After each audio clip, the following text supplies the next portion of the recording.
Our virtual event today is Techniques for a Successful Virtual Interview. Vicki Russo and Trinia Jefferson, Senior Talent Acquisition Business Partners with Northrop Grumman, will offer suggestions to help you have a successful virtual interview. If you would like to post on Facebook about this event, please use the hashtags the HKN Experience and HKNx2020. At this time, I'd like to hand it over to Nancy Ostin. Thank you, Stacy, and welcome everyone to the HKN Experience. This is day 8, and we've had a lot of great sessions so far. Still a lot of great things to come the next few days through Saturday when we complete our 11 days and 35 sessions of the HKN Experience. But today we have a very helpful session for you, Techniques for a Successful Virtual Interview. As we all enter the virtual world and we have to interview, and we actually prepare for our online career and graduate school fair tomorrow, Thursday, November 5th. We've got 2 experts with us to share their ideas, tips, and techniques for how to really go ahead and succeed at that virtual interview. Vicki Russo and Trinia Jefferson, I'm going to turn it right over to you so we can get to your great the tips and techniques. Thank you so much, Nancy, and good afternoon and welcome again to the Virtual Networking Interview and Webinar. My name is Trinia Jefferson, and I'm a recruiter for the Northrop Grumman Mission Systems sector, and I'm joined by Vicki Russo. Vicki is a sourcer for the Northrop Grumman Mission Systems team, and just in case you're not familiar with the position, the sourcer researches and reaches out to candidates that have very critical skills for hard-to-fill roles here at Northrop Grumman. We're both very excited to share information with you today to set you up for success. We plan to cover virtual networking and job fairs, virtual interviewing, and security considerations. We're looking forward to answering all of your questions, and we'll reserve time at the end of our presentation for Q&A. So with that, Vicki will get us started. So let's jump right into it and move on to networking. Vicki, I'll hand it over to you. Thank you, Trinia. Appreciate that. Well, welcome. Very excited to be here today to discuss these topics with you, as it's all very timely. We are all socially connected all the time. Texting, posting, tweeting. We all are staying connected with friends, families, classmates, colleagues. Social networking, like its name, has a social purpose, but also, surprising, can have a business purpose through sites that you use all the time, Facebook, Twitter, LinkedIn, among others. So now that we're more focused on being virtual due to the pandemic, our social presence is even more important. I'm sure you've heard that networking is important. Why is networking important?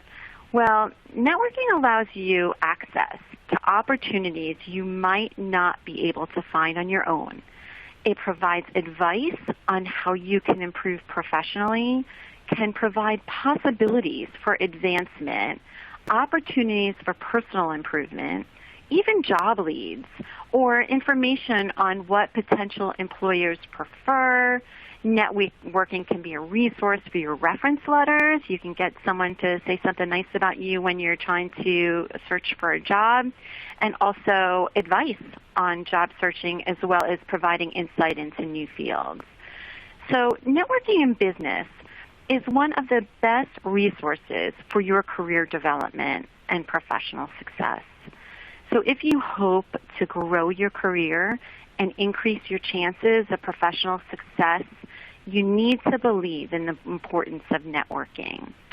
The most common purpose of using your network is during a job search, since many positions are filled using personal contacts instead of advertisements. So if you're looking for a new career, your network is almost certainly your most powerful tool. If you share that you are looking for work with your connections on your professional profile or other sites, chances are that someone on your contact list is aware of an open position. For example, my niece was downsized and looking for a job. She mentioned to me that she was looking for a job through her Facebook, and she not only received response, but she got a job. Not only does it work, I have to admit, I was shocked that it worked, but it worked. So now I know that I'm very comfortable saying that this, online social presence is just so important. Also, and I always love examples, so I have another young professional who has discussed with me that he's not happy in his job. He was invited to go golfing with one of the partners of his firm. After the second time they spent golfing together, the partner asked him if he would be interested in a specific new position in the company. They had never talked about work on the golf course. This was a form of networking that this young professional had no idea was valuable until the job was mentioned. Like, really, he just wanted a free round of golf at a fancy club. So this was very eye-opening and put some validity to the importance of just getting yourself out there. So we always hear about networking all the time. It takes effort, initiative, and a strategy. So first you need to figure out who is in your network. So right now, just thinking about it quickly, you have your friends, your family, your professors, fellow students. You also have the family of the fellow students and friends, personal acquaintances. And believe it or not, even those folks sitting in the career development office, you have access to the career development office forever if you have graduated from that institution. It's a free service that can provide insight and leads. And I know many believe that the career development office could be a waste of time, but if you develop that relationship over time, it could yield positive results for you. You could be the first on their list to learn about internships. You can be the first on their list to learn about new job postings. Very important relationship. So who will be in your network once you start working, or if you're working now? Professionals in your field. Join those professional organizations. That young professional I mentioned before is an accountant. Joined his accounting association. Sure enough, mentioned to me that they have courses on job search and all these other things that he was interested in. And he registered, and now he's participating. And so, yeah, you have to look for what they have on those organizations. They have references, courses. You also get access to your chapter members. And those are people who you can add to your network. Very important to always think, who should I know? How can I also help others? So it's, two-way streets in little networking and how it goes. So who else will be in your network? You have coworkers, you have clients or customers, people you see within your community may be in a similar field as you. Reach out, even if you don't know the individual well, just to ask for some insight. Networking isn't all, you don't have to worry that, they're going to be worried that I'm always asking for a job. Education is just as important in the concept of networking than just trying to get to that ultimate goal of a new job. So asking someone for some insight is very important. And don't forget the professional site of LinkedIn. It's a very important site. Recruiters use it all the time. People use it all the time. Start building your professional network there, and also join some groups you feel are beneficial to your career, because very often in those groups there are job postings that are relevant. And not only that, but they have posting discussions where you can actually raise a question. Hey, I have this skill set, but I'm trying to evolve over to this area. Does anyone have any insight on how to do that? It's just gathering information, and those job groups are very helpful and very interactive. I've been on them, and they're very interactive. So now that you kind of have a sense of who is in your network, you have some decisions to make on your strategy. Decide how you want to reach out to your network. Will you only announce your job via social media, or are you also going to reach out directly? Decide on what you're looking for from your contacts. Is it to know if there are openings at their company, Or do they know someone? And if they do know someone, are they willing to help? So you also have to decide, are you open to networking events? Look to see networking events that are of interest to you. It's worth the time to invest to attend. And obviously these days we're mostly virtual, so you just attend them virtually. And even virtually, they have value. Attending company mixers online, like, many folks have a Zoom happy hour, in companies now. Join those to meet new people within the company. There might be community events. Community events will expose you to a variety of important contacts. You just don't know unless you get yourself out there and start asking questions and introducing yourself and meeting new people, because they might not have the kind of background you have, but they might know someone who has the kind of background you have, and that's why these things are important.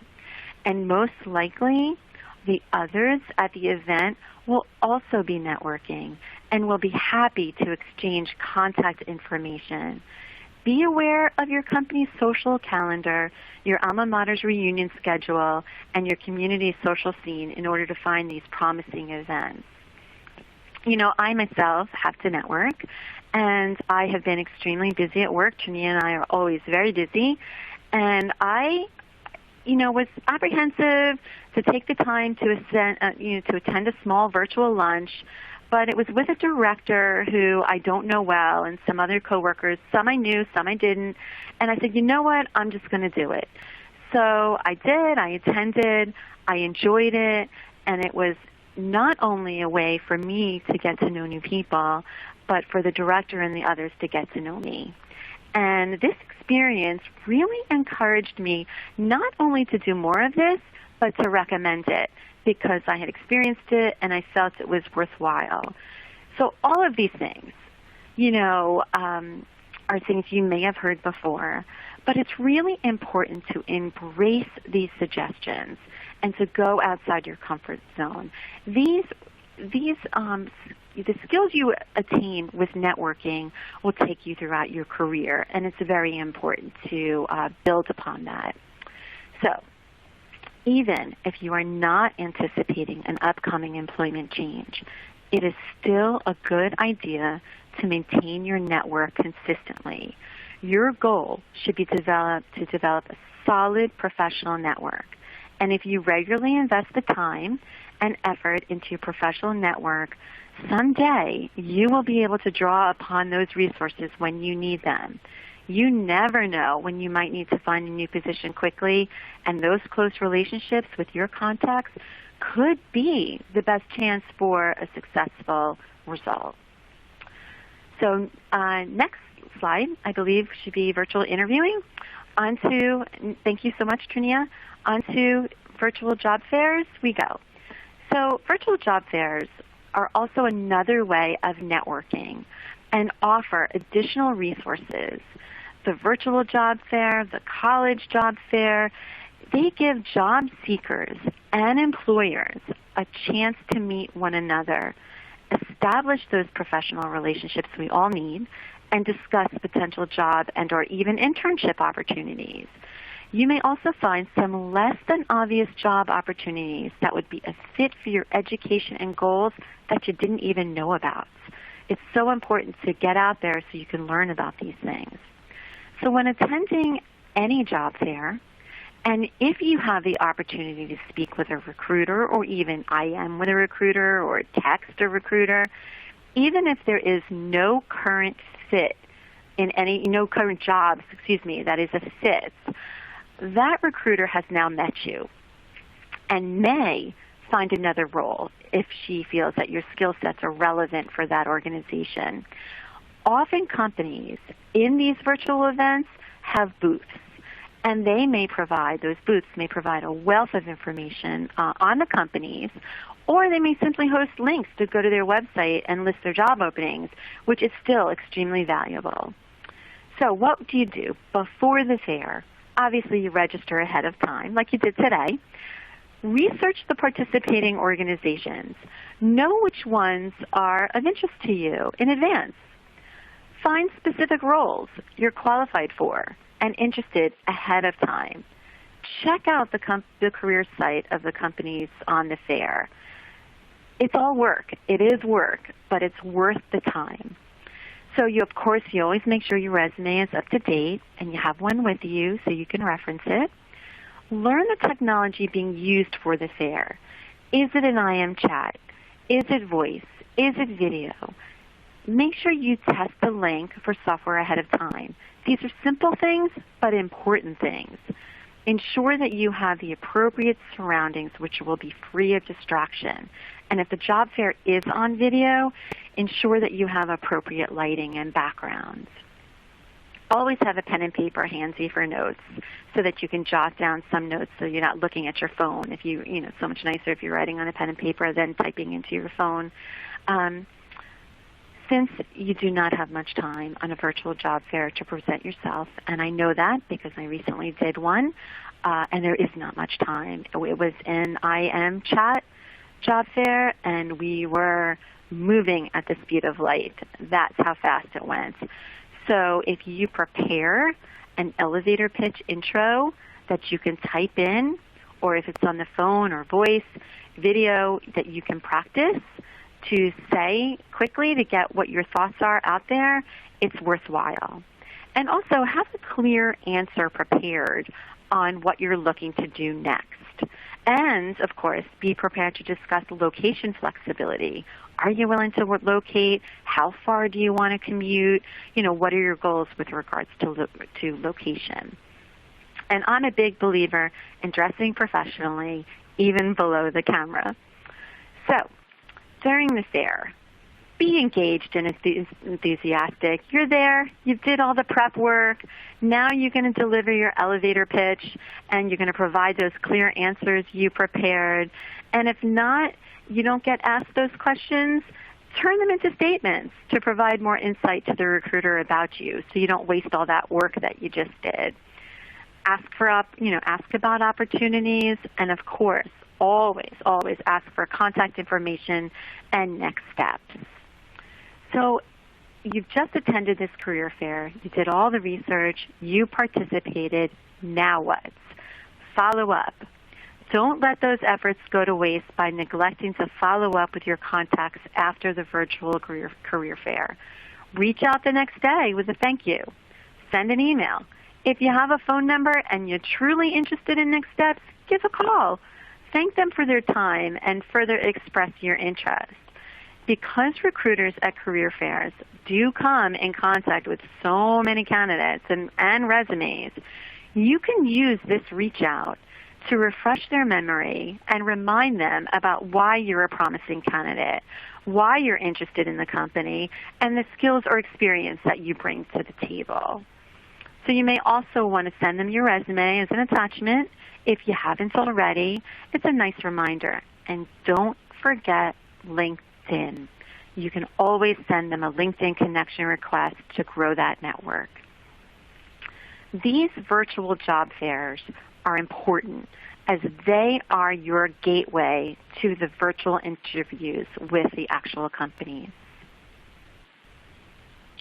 Vicki, thank you so much for such helpful and detailed information, and I'm sure you have a lot of experience with this, as do I. So we really appreciate all of the tips related to the virtual career fairs and networking.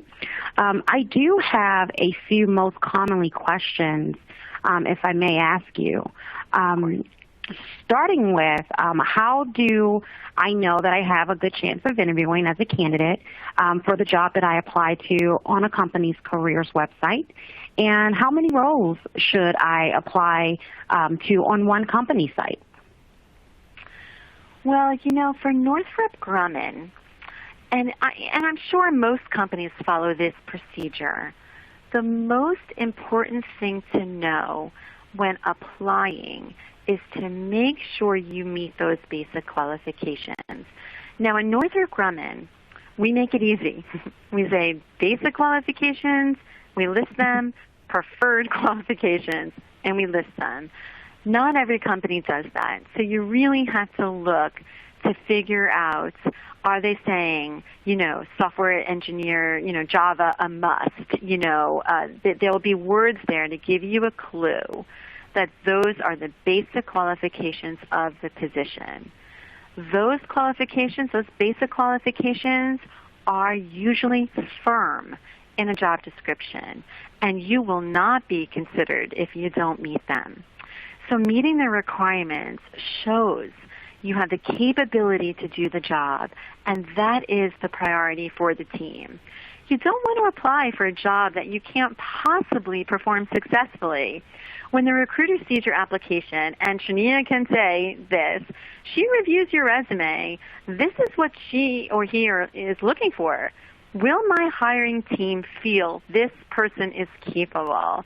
I spend my entire day asking that question. Can this person do the job? And so here's just one example of not meeting the basic requirements. If in the basic qualifications, or if in the job description anywhere, it states you need an active Department of Defense security clearance, and you do not possess one, then you should not apply, as you do not meet the qualifications and you will not be considered. I get applicants all the time to my LinkedIn posts, and so many of them don't even fit the qualifications. And I think to myself, wow, they're spending a lot of time applying to something that they're not even a fit for. So you can cast a wide net. It's okay to do that when applying for jobs, because if you want to, learn about a variety of jobs, that's okay. But you want to make the best use of your time, your job search time. It makes sense to apply to those positions which are a fit. So jobs get posted and are not removed until filled or unless it's requested by the hiring team to be taken offline. Most people don't know that. Most people see a job online and think it's available. Well, sometimes they're kind of not available. They're in the process. And so you apply and you're like, why am I not hearing from anybody? Why do I never get these responses? And the real reason is because interviews could have already started, or they are considering looking at new applicants because they didn't quite get the person they want, so there was no offer extended, and they decided to look at new applicants. Or it is quite possible that overall, the entire interview process itself was delayed. There is always something going on behind each job that is posted. It's just not posted and stays there. There's activity happening all the time. So that's why I say there's no specific number of jobs to apply to. Because if you find multiple jobs on a career site where you meet the requirements and you apply, that's okay. Because you're showing interest in the company, multiple areas, all of that is great. And also the biggest reason is you really don't know the status of the jobs. Are they in offer extended and that job's going to be filled? So you don't want to sit there and wait with one job. You want to apply to more than one to give yourself more chances that a spot can be filled with you. Trinia, do you have any additional thoughts on that before we go on? No, Vicki, I think you covered everything here. I would just simply like to emphasize the importance of thoroughly reading the job description and the basic qualifications. That's extremely important. I find that a lot of candidates in their job search traditionally skim the job description, but that does make it extremely painful for their process. Thoroughly reading the job description and the basic qualifications will certainly ensure that you're applying for the role that you certainly qualify for.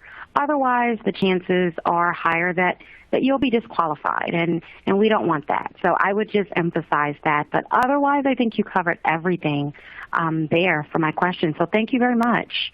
My next question, what keywords or skill sets should I highlight on my resume?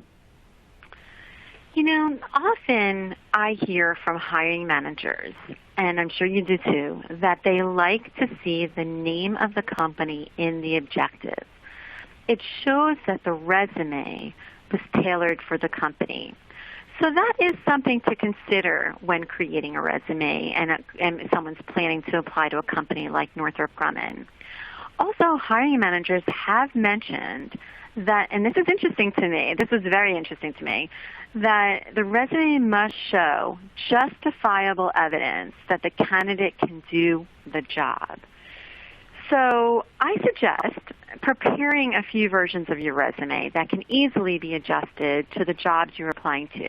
Again, you're sitting here, you're saying, oh my gosh, look at all this work I have to do. Well, yeah, it's important because you want to get a good job that you enjoy. And so in order to do that, that takes effort. You know, when you get the job, you're going to be working hard. So you might as well work hard, to get the job. So like Trania said, review that job description. Look at those requirements. Any skills you have, any software you've used, this is the time to add it to your resume. You definitely don't want someone like myself or Trania to have to figure out if you're right for the position. We're busy. And so we're looking for keywords from that job description in your resume. And if you want your resume to be considered and you have the skills, adjust your resume to highlight these requirements. A hiring manager during an interview will definitely drill down on those skills. So you have to make sure that your resume is a true reflection of your abilities. Again, time-consuming, but worth the effort. It is a competitive environment, and it's a good practice to have throughout your career. You start now, or if you're in the middle of your career, start now regardless, and it will really make a difference moving forward. Trania, do you have any thoughts on this as well? You know, Vicki, you made a good point. It may be a little time consuming, to have multiple resumes, but I would just say to everyone, please remember that your resume is your marketing tool. It's a solid representation of you before any recruiter or any hiring manager has the opportunity to speak with you. So oftentimes we see resumes that have things like grammatical errors or may not be well organized. And I'll tell you, more often than not, even if a candidate has the skills on that resume, just because it has those errors or isn't well organized, it doesn't look like a lot of effort was put into the resume. A resume that's not well constructed will be a major red flag and will cause pause for any recruiter or hiring manager to move forward in the process. Treat your resume as a serious tool that you use to get yourself a seat at the table. It's extremely important, so I can't emphasize that enough. But thank you, Vicki. Very good information. So I'll move on to my next question. What can I do to prepare myself for a virtual interview, and what are some practice tips for setting up my space to interview in my home? Well, we always want to definitely set ourselves up for success. So when you are attending a virtual interview, again, it's all about preparation. Be a few minutes early. Have a copy of your resume for you as a reminder, plus that pen and paper handy for notes to remember important details during and after that interview. And again, prepare and practice that elevator pitch intro that I discussed earlier for the virtual job fairs.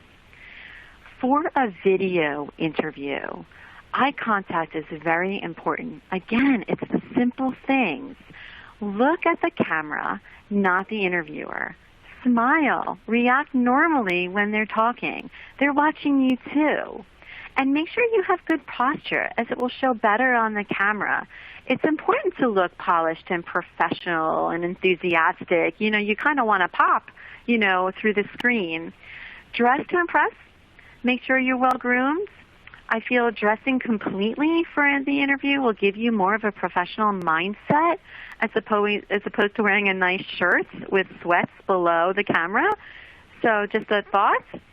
I'm a big believer in preparation. Prepare for that interview. Be proactive. Don't wait until the last minute to prepare. Have your questions ready. Prepare researched questions ahead of time. Managers, we talk to them all the time. They like candidates who are curious and ask good questions. Remember that an interview is a two-way street. You're always interviewing the company and should come prepared with a couple of questions of your own that you can ask. It could be simple. What's the size of your team? The culture of the organization? Is there a mentor program? What type of professional development is offered? Or even just questions about what the day-to-day would be like on being on that team or in your specific role. And in addition to those questions, do some research. Before the interview, you should have a good understanding of what the company does and some understanding of the industry. So frequently, the interviewer will ask you whether you are familiar with the company. You want to be able to say something about the company and perhaps its mission. At Northrop Grumman especially, we're really big on that mission. And so you might want to look at a company's mission. On the Northrop Grumman career site, each sector within Northrop Grumman is listed, and you can look up information about what that sector does. And there's enough information on that site to help you understand that sector's role. So like if you're going to that sector, like for instance we work in mission systems, like you would look up mission systems, and if you're going to be working on radar or electrical engineering, you could see that, and then you can learn more about it. And most companies have these kinds of sections depending on how they're broken up or how their org chart is.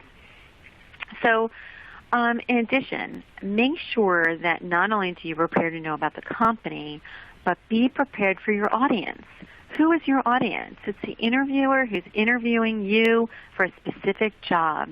Prepare to speak to the skills of that job.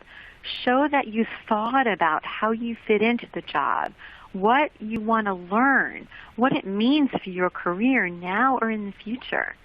In addition, ask questions that are relevant to the actual position to this interviewer.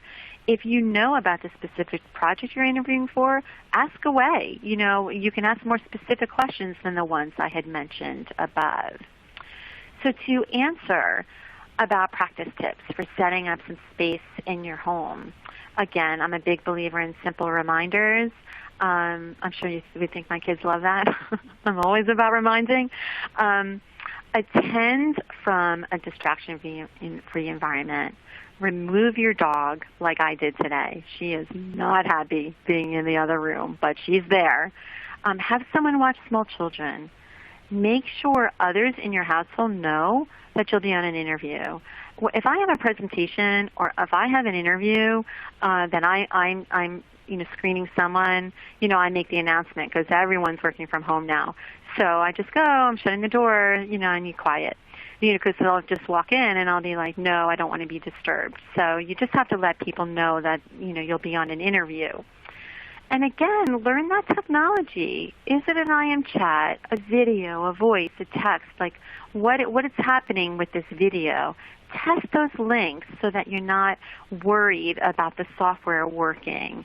And at least check your own connection, as well as your video and audio to make sure your technology works. If it is video, ensure that lighting and the reflections for the call, you have to use the appropriate lighting, because I've seen being near a window can cause some problems with glare or shadows. Also, I've seen that the light coming in front gives a better look as opposed to the light coming behind you. It can give a glare or a shadow too. Interesting. One of my sons wears glasses, and we were on a call, and I was noticing how the light was reflecting on the glasses. So it made me think, check your glasses to see how they reflect on the video in the expected lighting that you're going to have on your video call. And again, if it's video, look around you.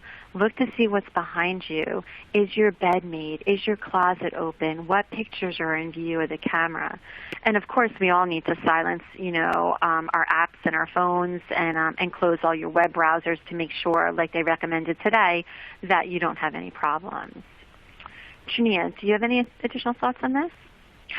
Vicki, you shared a lot of really good information. My one add would be to, as you're preparing for the interview, to work with your recruiter and ask questions. Ask your recruiter, what type of interview should you prepare for? How many panelists will be present in the interview so that you're not caught off guard. Don't be afraid to maybe even ask your recruiter if you're working with one directly, can I have the interviewer's names? Sometimes they may be aware of all that are involved, so that you can be prepared to address them, by name going into the conversation. And also, ask the recruiter, is there anything specific that you know about these interviewers that I should prepare for, so use your recruiter as leverage. They're your first point of contact, and remember that they're advocating for you. Otherwise, Vicki, great information, so thanks again. Another question for you, Vicki. Could you tell me, if something was to go wrong during the virtual interview, how should I respond? What should I do? Well, you know how you just said, use your recruiter as a tool, so to speak, for information. My advice would be just that. Make sure that you give your phone number as a backup to the recruiter. There is no problem if you lose video. Just make sure that you let the recruiter know a phone number to reach you. Make sure your phone is charged. And just in case you lose the connection, and plan in advance for who will make the call if you do lose connection, so not everybody is wondering who has to make the call. And also, sometimes someone may come into the room by accident, or a dog will bark. Now that most communications are virtual, these things are going to happen. And you don't have to be embarrassed because everyone on video is facing the same situation. And I've been working virtually for years. What used to be worrisome for me is now commonplace.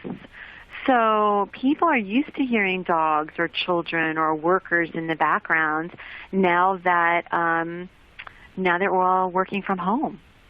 What are your thoughts on that, Trania? Exactly the same as you explained it. I mean, I've been on, I'm sure you can attest to this, we've been on calls with, very high-level professionals, and things just happen. You can't control if you have, a small dog in the background that just unexpectedly, barks. I would just add, remain calm when something unexpected happens. Apologize for the interruption and stay the course. Get right back to business, and the interviewing team will certainly appreciate that. So how would you say I can overcome being nervous during the phone or virtual interview, and what are some good tips do you suggest that I avoid? Vicki? Oh, okay. Well, if you're nervous, admit it. Just like Trania said about overcoming a problem, with the interview, if something is a disruption, the same thing is about being nervous. The team will understand. Everybody is new to this. Nervousness goes both ways. Everyone is concerned about technology failures. Even I was today. I was so worried. I'm like, please don't let me lose power today. So I definitely understand that, people get nervous. And you were learning about this company as well. So I know you might be nervous, but technically you are interviewing the team too to see if this is the job that you expected. And even if it is your dream job interview, stay calm. Because remember, an interview is simply a conversation about your experience, so try to enjoy it.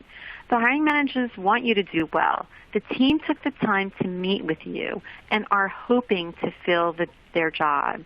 So if you need to take a moment to think through your answer, take it. Take a deep breath if you need it. It's a challenging situation to be able to communicate clearly if you're rattled. The more you're prepared, the lesser your nerves.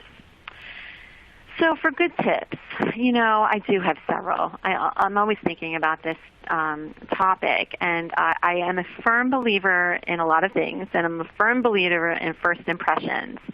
They're very important, and believe it or not, often interviewers, if they see your resume and they see you have the skills, and now they're kind of just seeing if you're a fit for the team, sometimes they make their decision before the interview is over, and sometimes as soon as in the first 5 minutes.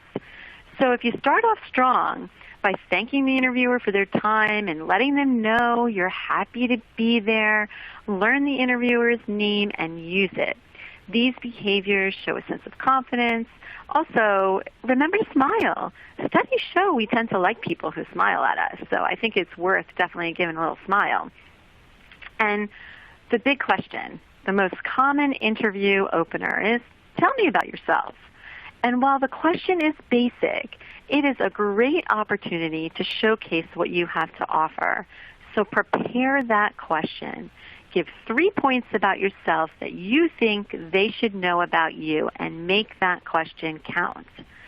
Think about what makes you a good fit for the job. Prepare a list of 3 to 5 examples that illustrate why you are the best person for the job. The interview is an opportunity for you to showcase your skills. And while you don't want to be rude and pushy, you need to make sure the interviewers know what you can bring to the table. And the interviewer, if the interviewer doesn't touch on one of your skills, bring up that skill and how it will benefit you in the role. Because they're always going to ask you, do you have anything else? Is there anything else you want to mention? Is there any go-backs? You can certainly bring up something that was not mentioned in the interview. And on the other side, if you think there may be a concern regarding something in your background, like Jania says, they appreciate transparency.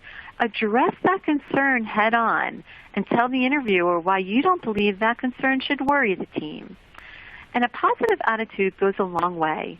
When addressing an experience that was less than great, focus on your response on the positives, such as what you learned from the experience. And also, think about a 30, 60, 90-day plan. I know that sounds crazy, but it's good.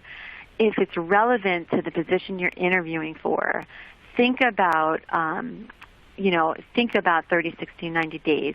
If you have a good understanding of the role, if you think you know that you can do that, even a 30-day rule, you can say, hey, I know that by the 30th day I want to have a good handle on the software, I want to have a good handle on the systems, I want to have a good handle on my commute, anything, which outlines your ideas and actions for success as you start in the new role.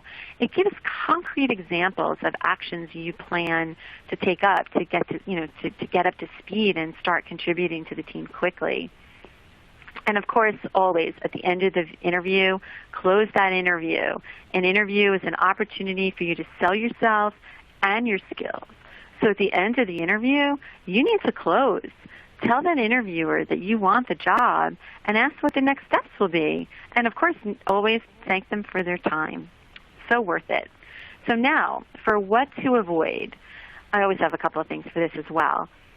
Don't be a know-it-all as the team is looking to see how you fit in. They want a team player. Don't cut off the speaker. Make sure that you show interest in what the team is saying.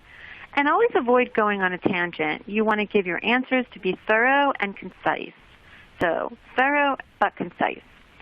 Don't be negative or badmouth previous employers or coworkers. It's important to be a team player and be able to effectively handle those challenges. And you try to handle those challenges in a positive way. And don't show a drink on the video. Again, simple things. Have it nearby just in case you need it, but just don't show it because it doesn't look so good. Don't dress casual for the interview, as I've mentioned before. Don't use your phone during the interview for personal reasons. Make sure it's on silent so there's no interruptions. And don't ever go to an interview unprepared. So those are my thoughts, Trania. I know they were a lot, but do you have any additional thoughts? I know I went on a bit. No, that's okay. They were very, very good good tips. The one that I can say that I personally have experience with and my candidates have been successful with is the tip you shared about the 30, 60, 90-day plan. That is an extremely valuable tip for any candidate in the interview process. Having a brief plan in mind, it does not have to be anything very extensive. Just like you mentioned briefly, Vicki, whatever your plan is to do within 30 days. I will be able to execute and understand the technology within 30 days. And the same for 60 and 90. Something that you can just present to the hiring manager is sure to set you apart from other candidates and will certainly leave them impressed. So something as small as that in your preparation process is the key to a successful interview. Also, one other thing I would add is just the importance, again, of asking meaningful questions during the interview, and having those questions already written down will keep you organized and will also show the interviewer, wow, this candidate really came prepared. They really thought about how they can impact the company, how we can be of influence to them and impact their career. So those type of things are certainly good tips that will set you apart from the other candidates, and that's the goal, to make sure that the interviewer feels that you are truly invested in the interview process. But everything else was really, really good, Vicki, so thank you so much for sharing. I do have just one final question for you. So what is the best way to follow up after an interview? When should I expect to hear back? Well, following up with a thank you email always is the way to go. If you don't have the email addresses of the managers, the best way is to send the email to the recruiter, and I know you've received them, and the recruiter will forward for sure. Meaning Trinia, has received these emails, so she can forward to the hiring managers. So, the recruiters will do that for you. Try to remember what you talked about during the interview and include that in the email. And thank him or her for providing all that information to you. And, of course, always reiterate your interest in the job. As to when you'll hear back, it really does depend upon the position. Were you the first interview or the last? Were all the hiring managers available to interview, or do they need additional information? You can always ask about a timeline for the interview process for the position. I think that was really all that I had there. What do you think, Trinia? Yeah, and one of the points that I made earlier, and I just want to drive home a little bit, is to remember your recruiter is your partner in the interview process. He or she wants you to be enthusiastic about your interview process. They're your advocate.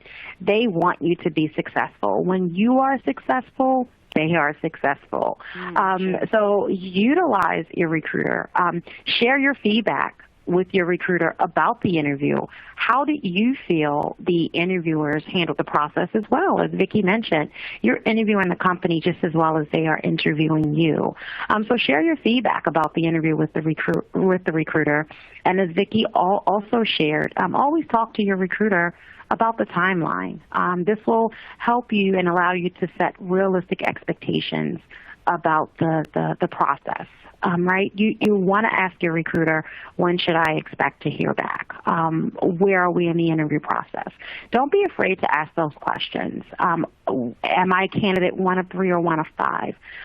Your recruiter will have no problem sharing that information with you, and this will help you set realistic expectations, and your recruiter will appreciate your interest and your follow-up. So yeah, key thing is just remember your recruiter is your partner in this process. So thank you very much for all of those tips, Vicki. Great information, and I think now we're going to move on to our security considerations. Great, thank you. Okay, so security, verifying who you're speaking with. So for unfortunately, let's just start this way. Unfortunately, we have seen an uptick in video hacking of meetings and presentations. people are trying to cause a variety of harm, from showing inappropriate images to using fake video links to infiltrate computers. Being mindful of the links sent from social media platforms, including LinkedIn. We had an incident where a Northrop Grumman recruiter's LinkedIn profile was hacked, and the person was pretending to be that recruiter. The person was trying to get, the hacker was trying to get personal information as well as company information via alleged video chat links.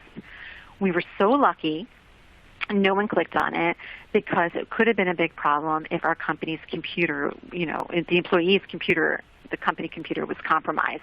And they did investigate the link, and it was compromised. So often I send links. I do, every day. But I include my NGC email address. I let them know the link is coming from me, and so they can see that it's an email from an accurate email domain.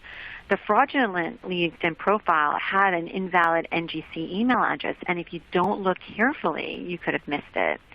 So make sure you're talking with whom you think you're talking with by just checking the email domain and verifying the URL that it matches the company. Just a simple switch of a letter in the URL or an email address can make a huge difference. So don't open links and files until you've verified where they came from and that it was a legitimate source, because anything malicious can be embedded in a link, so you have to be careful before you click. I think we're ready for the next slide. Okay, thank you. So we have had issues with video security in a video interview, video conference. So we believe at Northrop Grumman that there should be visual security for your interview. So what does this mean? This means that you should clear any secured personal material from your interview area. This includes anything that can show an account number or a social security number, even your address or phone number. If you're working on a project, whether it's for school, internship, your employer, be careful to move that material outside of the view of the camera. Be mindful of reflective surfaces in your interview area so nothing personal, even a photo, can be seen in a reflection. This prevents anyone from zooming in to view this private information and trying to use it. So you can always use a background that prevents others from seeing your space. But if you choose a background, make sure it's simple and conservative and not flashy or inappropriate. It could look like a painted wall or a muted wallpaper. Be careful in your choice. And don't share any sensitive or personal information over the video. Recruiters or HR professionals will call you and follow up with an email when requesting personal information, or you will just receive an email. They will not ask you over a video call. And then, protect your Wi-Fi from being accessed by setting up your own password. That's one of the easiest ways to ensure your home Wi-Fi is protected from unauthorized entry. Don't use that factory set password. And after the meeting ends, close your camera and make sure that you are disconnected from that meeting link. So that is all I had for security, Chania. Did you have any thoughts before we conclude our presentation for questions? I do not. My one last comment is just to remember, for everyone, things have changed in the virtual environment for interviewing, and networking. Virtual interviewing and networking is new to all of us, but you can do it. So we encourage you. Hopefully you take this information and you feel a little more confident about the virtual process, because again, it's new to everyone. Well, that is the conclusion of our presentation, and we do have quite a few questions that we would like to get to. So, Vicki, I can share those questions, and either you or I can answer them. Starting with our first question, suppose during an interview you're asked about a topic or skill that you're rusty on because you haven't touched on it for years. What should you do? Well, Chania, I think I'm going to defer to you, because we've had that before in our hiring managers that, especially in the I return. So do you want to take that one? Yeah, absolutely. I'll take on that one. I've had a lot of experience with candidates that face the same scenario. And what I would say to you is, be honest. Be honest yet confident in your ability to overcome any challenges that you may have with being top-notch on a particular skill. If you're the type of person that can train yourself or utilize the resources, you have great research abilities, or you're really good at utilizing the resources that a company will afford you, put emphasis on that and let the manager know that. So I hope that answers your question. I would say just be honest and be confident that, you can overcome any type of, small skill set that you may not be completely adequate with. Vicki, do you have anything to add? Yeah, I agree. I think that the willingness to do some research prior to say, I haven't used this skill in a while, but I'm working on it. I'm working on renewing my certification, or I'm working on just HTML for dummies, whatever. But it's important that you show them that you are aware that you don't have that skill up to par, and that you are working to get back into it. Thank you, Vicki. Another question we have, what about unrealistic qualifications, such as 4+ years of experience in a programming language that was only created a year and a half ago? Welcome to our world.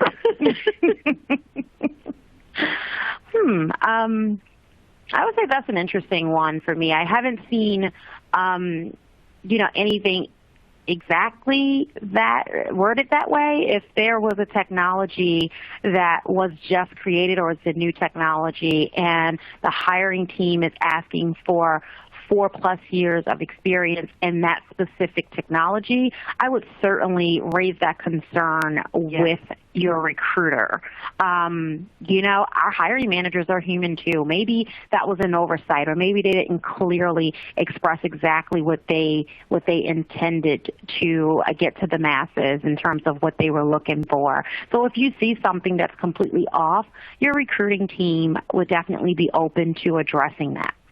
Absolutely. I completely agree. Okay, thank you. And another question we have here, Vicki, how to ask about salary during the interview? Typically, I don't recommend talking about salary during the interview unless asked. Unless you're asked. Typically, the recruiter will know what your requested compensation is prior. The recruiter will ask you beforehand. And I know this is your territory, Trania, so I don't want to step on it. But before you even get to the interview, I think that as long as your compensation is in the range before speaking with a recruiter, that it should not come up in the interview. Do you agree? I agree, and I think you answered that perfectly. It definitely shouldn't be a topic of conversation during the interview. Right. Another question we have here, Vicki, is what is the best way to show your passion for the job that you're applying for without going over the top during the interview? In my opinion, it is to show that you are skilled in that area. When I speak with somebody, I can hear that they're completely skilled. I had a candidate yesterday who was in integrated circuit packaging, and he was really well versed in it. And an interviewer will hear by the way you describe the projects and programs that you've worked on, whether it's in school or at work. So it's pretty much in the delivery of how you present it and to the level of detail in which you present it.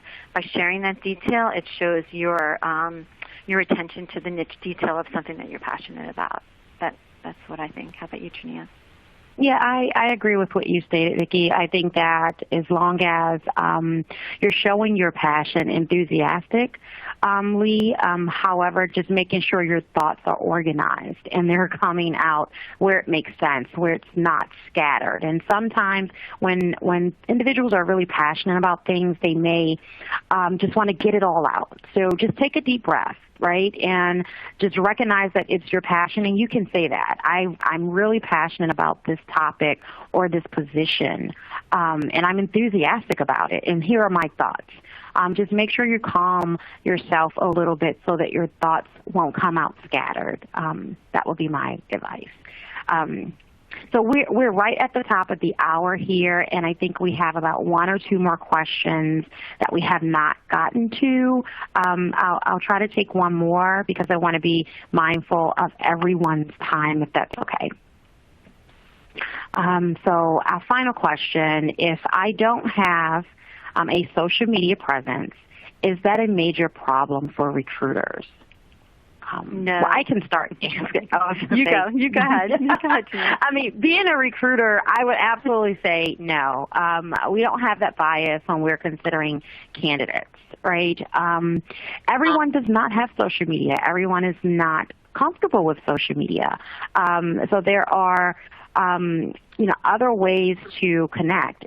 Email is one. That's not a form of social media. So as long as you're researching the company, you're identifying the resources to connect with via the company site, and you have those contacts, you can certainly communicate with them directly through email, through phone. So no, it's not a major problem. Vicki, do you have anything to add to that? I think that because we are in a situation now where more things have gone virtual, I don't think you need a social media presence, but I do think that you should look for one thing that you're willing to be available on, and I think that one thing could be a professional organization. Take advantage of just joining the professional organization. You don't have to be on their website. It's not a networking site, but just make sure you keep your attention to what's going on in your profession and know your chapter members. So once you get to know the people who are members of the organization and in your chapter, that could be just good enough for you if you don't want to go on something like LinkedIn. But yes, so definitely stick with your professional organizations. Yeah, Vicki, I think that is great advice. I'm sorry. I'm sorry. I thought we were about finished. I just want to mention, like, all of our people on the call today are at HKNu, which is the honor society of IEEE being the professional organization. But HKNu certainly does recognize that scholastic excellence and those other kinds of unique characteristics of attitude and character that recruiters talk to me about being very important to them. So I'm hoping that when you look at resumes, you're also looking for those kinds of things like HKNu or IEEE. Absolutely. Yeah, absolutely. Those professional organizations definitely add value, and they're highlights that we always pay attention to on a candidate's profile or resume. Well, that's terrific. Well, thank you so much. This has been so much great information.